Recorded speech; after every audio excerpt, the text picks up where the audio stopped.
financial argument. Follow us on YouTube. Well, yesterday we finally got the release of the initial estimate for the third quarter GDP, and that is the GDP estimate, which the Atlanta Fed had originally come out at about 3.8 early on, and they had steadily reduced their estimate. They got down to as low as 1.9 before ratcheting it up a couple of times, and their estimate was at 2.1 when we got the official release. And the number came out at 2.9, not only much higher than what the Atlanta Fed had been estimating, but much higher than the consensus forecast, which had been 2.5. Now, I am very suspicious of this number. This is the strongest number in over 2 years, and it comes out less than 2 weeks before the election. And of course, one of the issues Donald Trump has been the weak GDP growth, which has averaged just 1% for the last 3 quarters. All of a sudden, it's 2.9. I mean, triple. Does anybody really believe that suddenly the U.S. economy in the fall of 2015 all of a sudden was 3 times as strong as it's been for the last 3 quarters? I mean, I don't think so. I don't believe that for a second.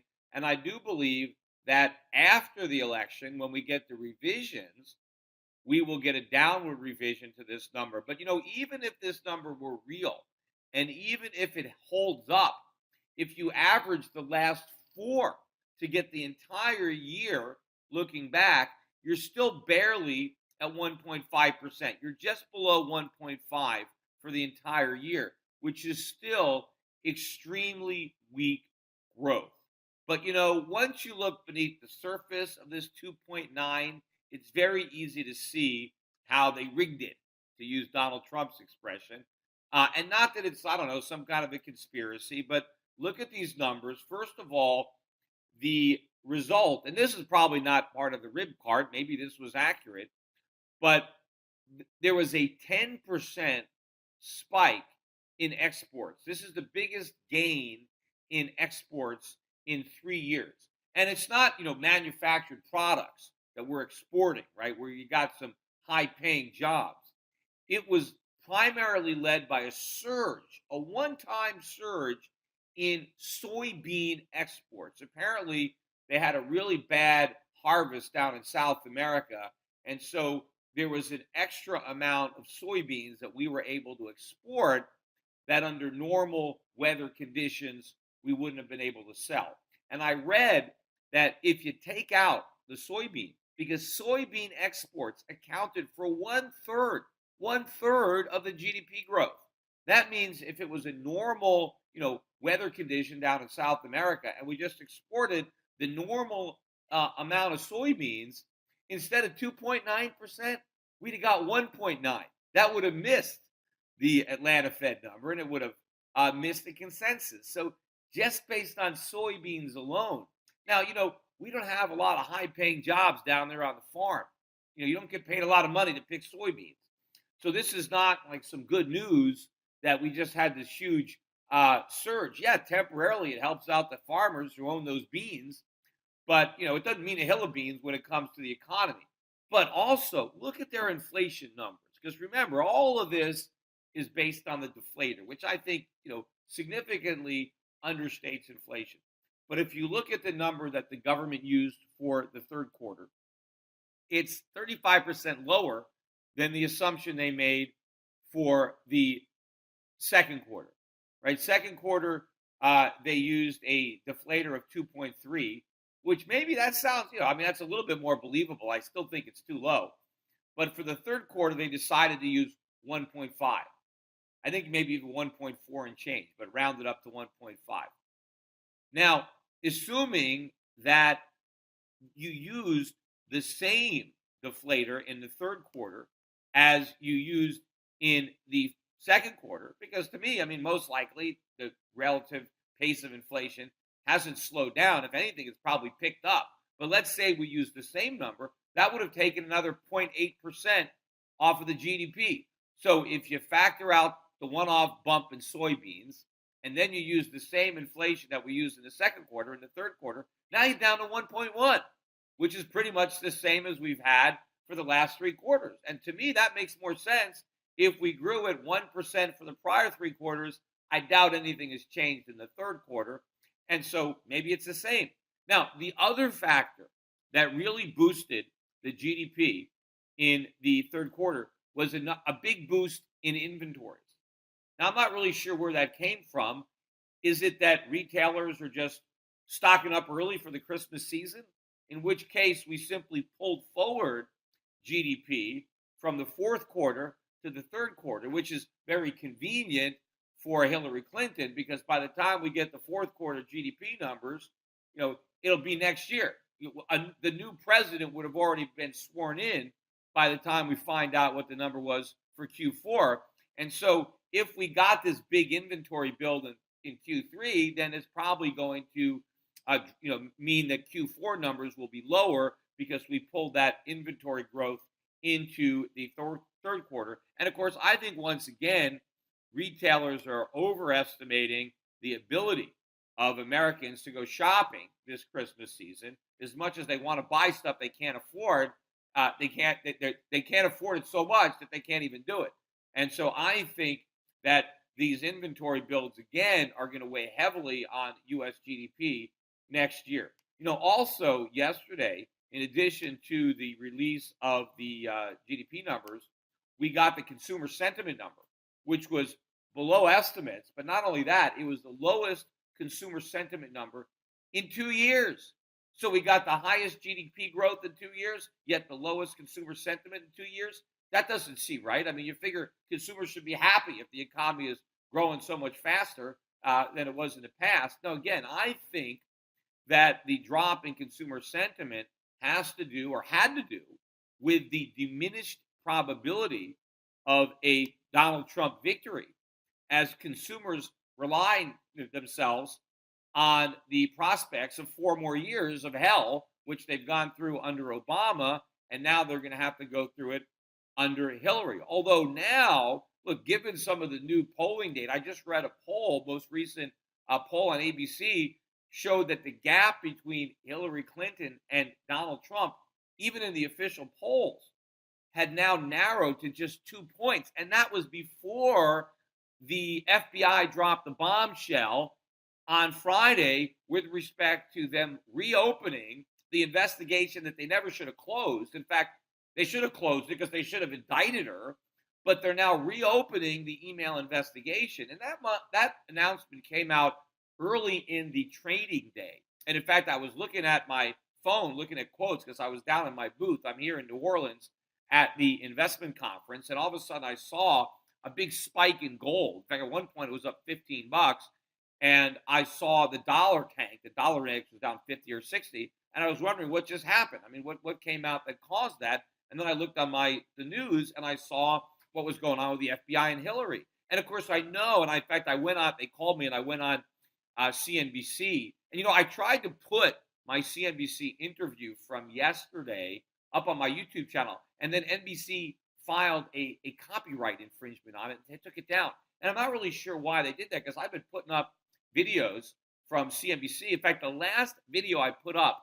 of my Fast Money CNBC, we got almost 250,000 views on my channel alone. I mean, that's more people than watch Fast Money on CNBC. So you would think that they would like the publicity, but I did talk positively about Donald Trump. So I don't know, is that a coincidence or not? The only time I talk, real politics, they had me on to talk about Trump, and then I put it up on my YouTube channel, and there is a copyright violation filed about it. But it's no secret that the markets want Hillary Clinton to be, elected. And so when this news came out, and all of a sudden, hey, wait a minute, maybe this is going to put the Hillary Clinton sure thing reelection in jeopardy, and the market sold off, and the dollar sold off, and gold rallied. Because why does Wall Street want Hillary Clinton? Because Hillary Clinton continues the status quo, which everybody on Wall Street likes. I mean, the big bankers,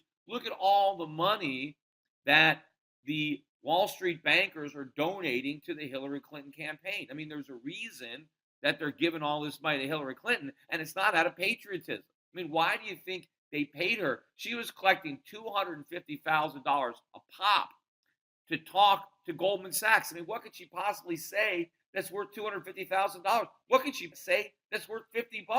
I mean, there's nothing, and it's not like she's entertaining as a speaker. She's not that dynamic. People probably bored out of their mind listening to Hillary Clinton talk. No, these speeches were payoffs or paybacks. It's advanced bribes or maybe bribes for things that already happened. That's what's going on here. That's why they were setting up all these arrangements. So if there's some kind of jeopardy between the cozy relationship that the banks have with the government, with the Federal Reserve, they don't want Donald Trump upsetting that apple cart because there's a chance that that game is going to end if Donald Trump is president. I mean, we don't know for sure. We know it'll definitely continue if Hillary is president, but Donald Trump is an unknown, and there's a good chance that he's going to go there and try to clean house, drain the swamp, which is what he's saying, and they don't want that swamp drained. And so the market sold off. But this is a very interesting development that's going on because apparently, Hillary destroyed over 30,000 emails. And the worst part is she destroyed them after she got a congressional subpoena. Had she been smarter, she would have destroyed them a long time ago. She wouldn't have waited. That's how arrogant she was. But then she actually gets a subpoena. And then the subpoena says, hey, don't, preserve those records. They're under subpoena. We want you to bring them in. And then she destroys them, which alone is a criminal offense that should have lined her in jail, but nothing happened. But now, apparently, as part of this Anthony Weiner investigation, because he's been sexting with, underage girls, so they confiscated his computer. But apparently, the computer that he was using has over 10,000 or something emails of his wife's, who works in the as an aide or to Hillary Clinton, and apparently maybe 1,000 or more of the emails that Hillary destroyed were emails that were sent to her that are now there preserved on Anthony Weiner's laptop. Now, how they got from hers to his? I mean, Donald Trump actually warned about this a while ago, and he thought, hey, this could be very suspicious because she knows about Hillary's personal email account. Maybe Weiner knows about it, and who knows what he's doing with the information. And so now this stuff is coming out.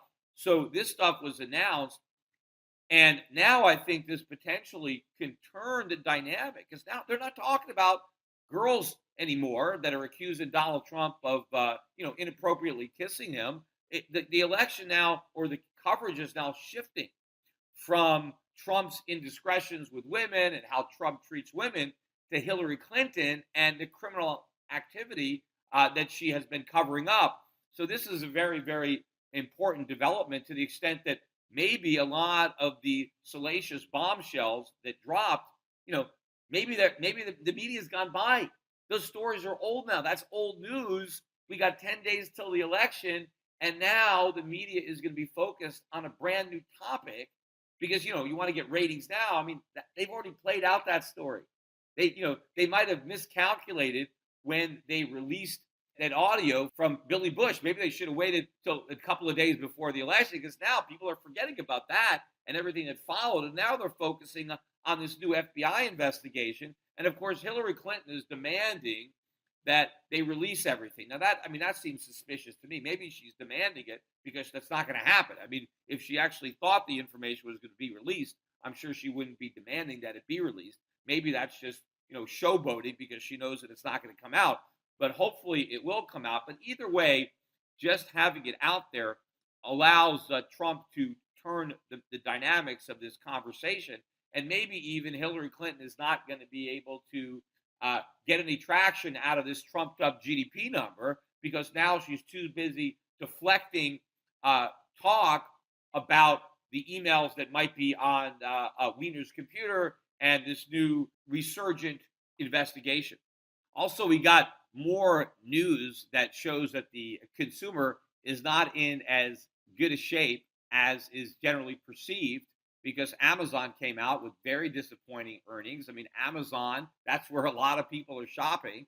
And if they're not shopping as much as people thought, then obviously that's an indication that things are not doing as well as people thought. And maybe this big inventory build that so goosed the third quarter GDP was another mistake because you've got a lot of unsold goods on the shelves, cluttering up the shelves. In fact, nowhere do you see this inventory overhang more predominant than in the automobile sector. In fact, there was news out this week, read the story, I think it was in the Times, about the glut of used cars and the fact that used car prices now, since 2008, this is the first time that they're falling since 2008. What happened in 2008? We started the Great Recession.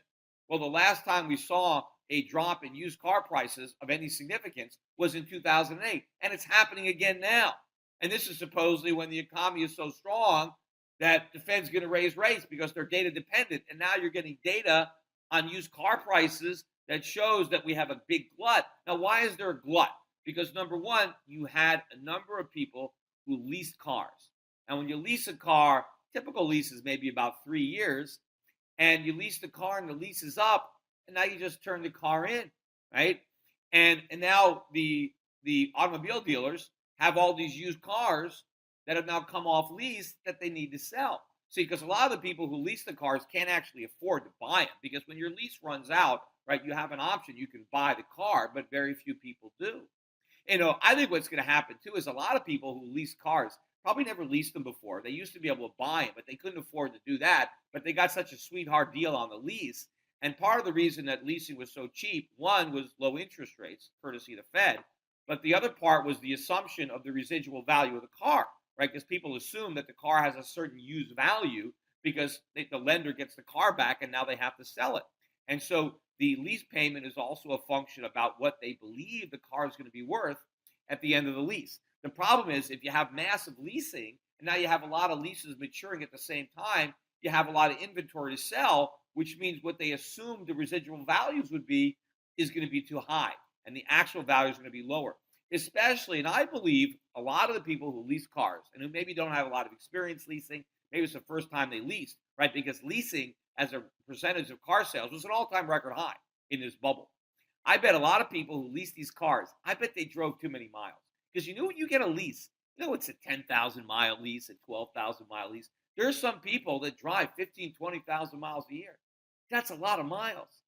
And, you go and turn in your lease and there's 20, 30 cents penalty per mile extra. So people can turn in their cars and they can owe $3,000, $4,000, $5,000, $6,000 because they have extra mileage. Then plus, what if there's some damage? You have some dings, some you banged up your car a little bit. Usually when you return the car, they'll give you a couple of little scratches, right? If you can cover it up with a credit card, okay. But if it's bigger than a credit card, you got to pay. And then the tires too. If the tires don't have enough tread, you need new tires. Tires are expensive. So you turn in your lease, you're over mileage, you got bald tires, and you got a few scratches, you got thousands and thousands of dollars of penalties. I bet a lot of people who lease the cars can't make the payments. They don't have the money. So now what are the lenders going to do? Nothing. They can't get blood from a stone. So not only do they have a car that's worth a lot less than they thought because now you have a glut of used cars on the market, but the car needs work and it's got too many miles. And so this could be a disaster because there's all kinds of bonds that have been collateralized based on these car leases, just like there were mortgages collateralized by subprime mortgages. Well, now you have subprime lending, and you got bonds collateralized by auto loans, just like they were collateralized by mortgages. And again, the assumptions that were originally made by the lenders are going to prove to be too optimistic when it comes to the ultimate value of the security, and that means losses, right? That means losses for investors. This is just starting to happen. The air is coming out of this auto bubble. Nobody is really paying attention to this, but it's here and it's happening. And another big issue, and Donald Trump is able to hammer on this, which I think is going to help him here in the waning days of the campaign, is Obamacare and the surging Obamacare premiums. I mean, I'm talking about, some people are getting their premiums double, but average is probably going to be much more than the 25% increase. There are a lot of people that are going to see their premiums increase next year, 50% or more. They're getting their notices now, so they know it's coming. You see, that's part of the thing that Obama designed a lot of this to happen, a lot of the bad things to happen after 2017, because, he's no longer president. So even the penalty, there's a big jump next year in the penalty for not buying insurance. And that happens in 2017. So, Obama's out of Dodge. But I guess the problem is some of the announcements are coming out now, and Hillary has to deal with it because the election hasn't happened yet. So some of this stuff is blown up on her campaign. So even though Obama's out of Dodge, Hillary's stuck there.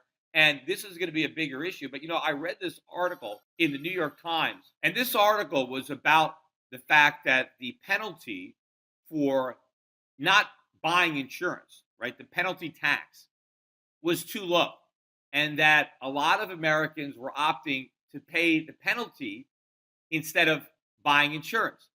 Now, this is exactly what I said and wrote was going to happen from day one. And now the New York Times finally gets around to writing a story that they should have written from the very beginning.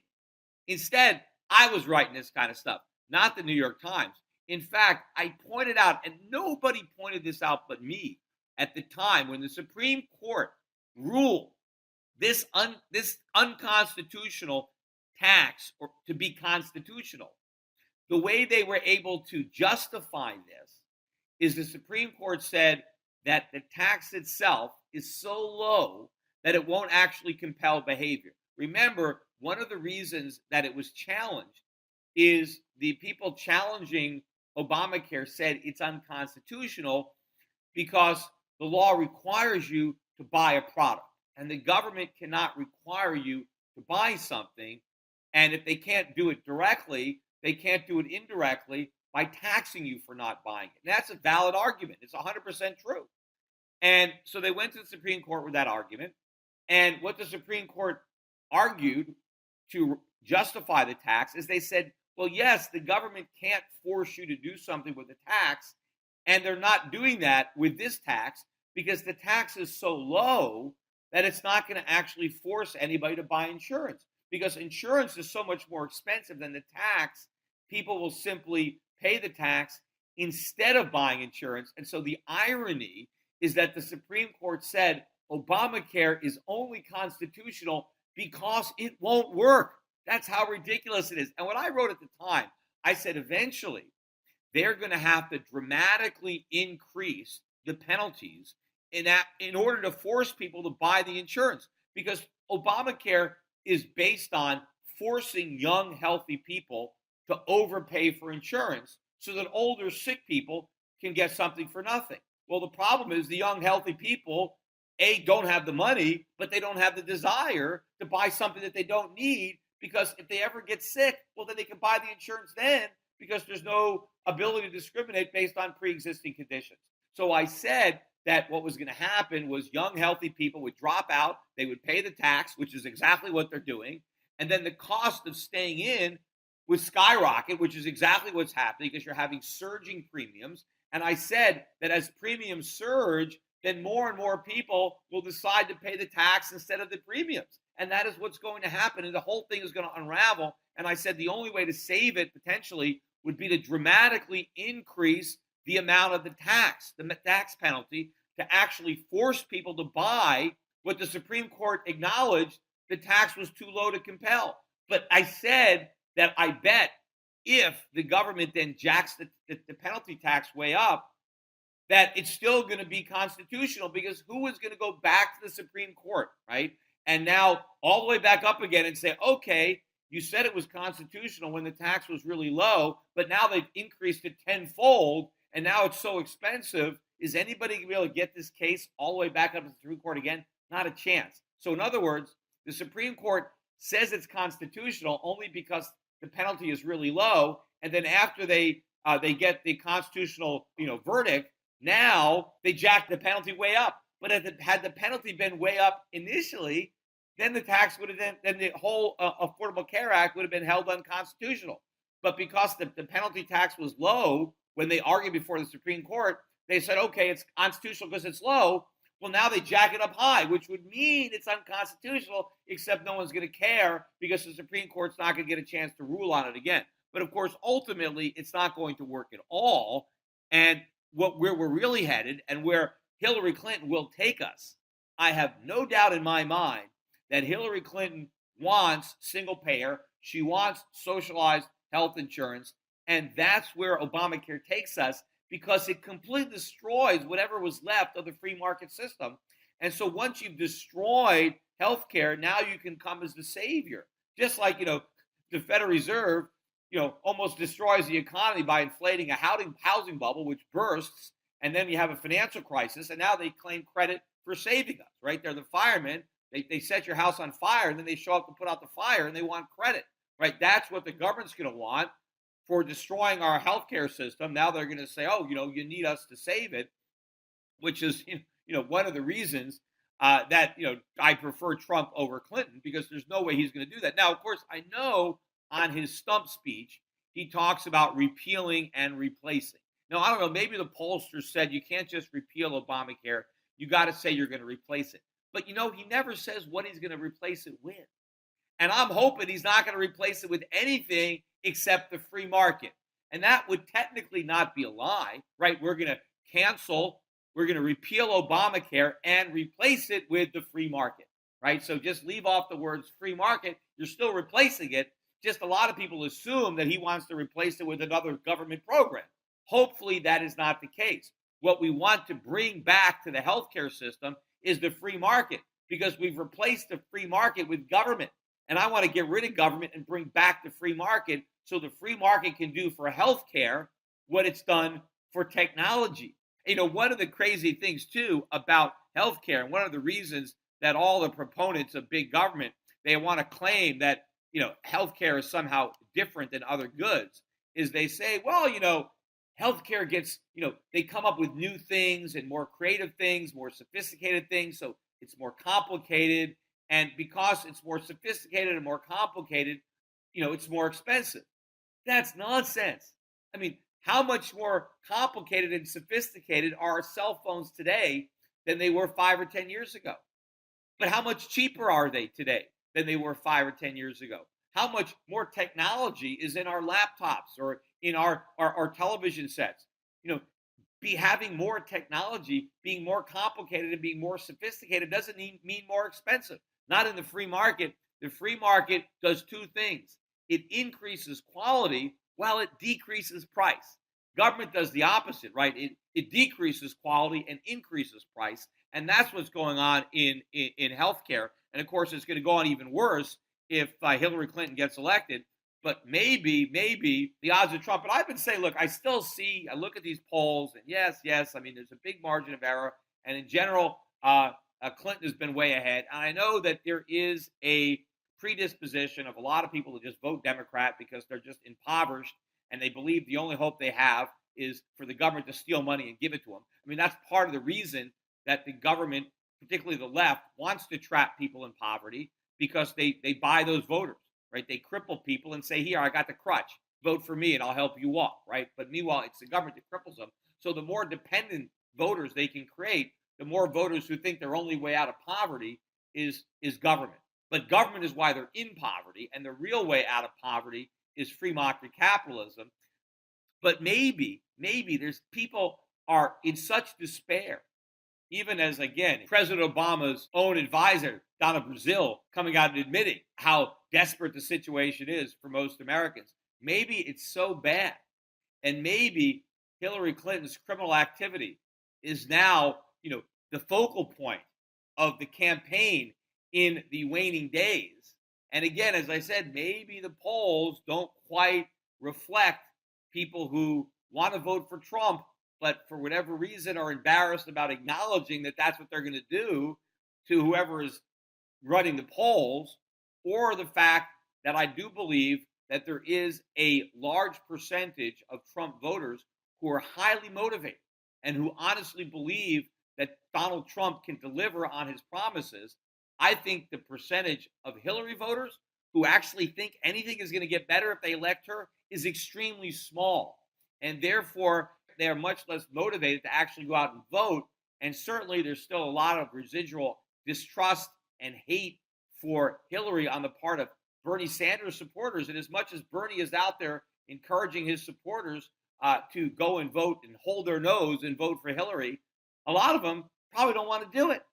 And so this election, as I said, is hardly in the bag. It is not the sure thing that the media makes it out to be. There still is a good probability that this is a Brexit or this is a Bundy verdict.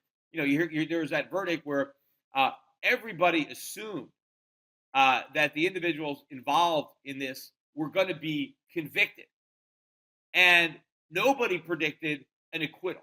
And of course, now I hear in the media, oh, this they're only being acquitted because they're white, and they show that this is a double standard. It's got nothing to do with the fact that the defendants were white.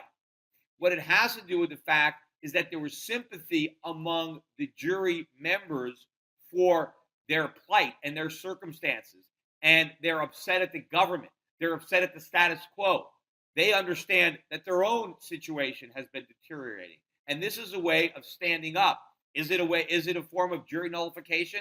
Are they trying to send a message to the government that they're mad as hell and they're not going to take it anymore? Well, maybe the jurors are sending that message and the powers that be still don't get that message. Well, the voters of this country may be willing to send a similar message as those jurors, and that message can be sent by voting for Donald Trump and against the establishment, against the media, against Wall Street, against everybody that they perceive is the problem. And hopefully the solution isn't a man, but a principle, is freedom, is liberty. We can make America great again. It's not about Donald Trump. It's about Donald Trump dismantling all of the government that took away our greatness. Right now, we have a great government and we have a weak country. I want the opposite. What makes a country great is a small government. When governments are small, individuals are great. Individuals do great things. You can't have a great government and a great country. It's one or the other. So if we want to make America great, we've got to dismantle the government that's preventing us from being great. Today's financial advisors behave like pro wrestling TV commentators. They scream that the recovery is strong, debt is manageable, inflation is low, and that the Federal Reserve has everything under control. They may be oblivious, but the danger is real. Looking beyond the media hype can open a world of broader investing ideas. Euro Pacific Capital is a registered investment advisor that offers stock-focused wealth management services that closely follow the strategy of our founder and CEO, Peter Schiff. We concentrate on those countries that are more closely in tune with Peter's vision of how capitalism is supposed to work. And these investments are not hard to find, provided you know where to look. Isn't it time you change the channel and let Euro Pacific put a little reality back into your portfolio? If you live in the United States and have $25,000 or more to invest, call 800-727-7922. That's 800-727-7922. Non-U.S. residents access similar strategies through Euro Pacific Bank at europacbank.com. Euro Pacific Capital and Euro Pacific Bank are affiliated companies. Hi, this is Peter Schiff, and long before foreign governments were buying gold, I urged my clients to put 5 to 10% of their portfolios into physical precious metals. Despite gold's massive rise over the last decade, I still think that a 5 to 10% allocation to gold and silver is a smart investment decision. But buyers have to beware. Big TV gold dealers push all sorts of coins that are poor investments. Bait and switch deals, price protection guarantees, leveraged gold accounts. These are just a few of the sleazy tactics used to swindle inexperienced gold buyers. My gold company is different. We never offer a coin or bar unless I consider it to be a good investment. I want my customers to be educated. That's why I'm offering you a free research report exposing the biggest scams and ripoffs in the industry. Download my report, Classic Gold Scams and How to Avoid Getting Ripped Off, for free at goldscams.com.